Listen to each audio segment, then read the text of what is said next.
ഇന്ന് എൻ്റെ മിൽക്ക് ഫ്രൂട്ടിൻ്റെ വിശേഷങ്ങളാണ്. ഇതാണ് മിൽക്ക് ഫ്രൂട്ട്.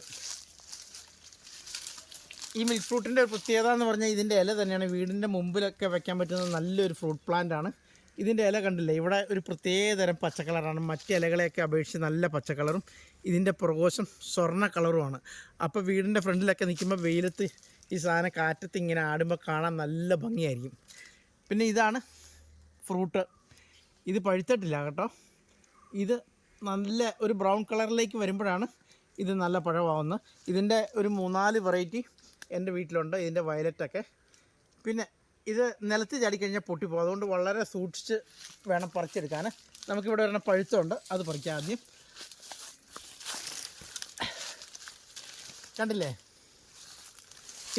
ഇത് പഴുത്താണ്, നമുക്ക് പറിച്ചെടുത്ത് നോക്കാം.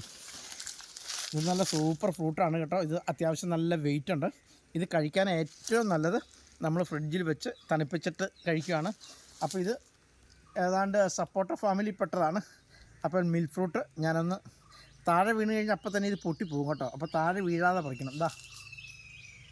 ഇതാണ് ഇതിന് മിൽക്ക് ഫ്രൂട്ട് എന്ന് പറയാൻ കാരണം. ഇതാണ് എൻ്റെ ഫ്ലഷ്. സൂപ്പറാണ്, കണ്ടില്ലേ, പാല് പോലെ ചാടുന്നത്. കഴിച്ചു നോക്കട്ടെ കേട്ടോ.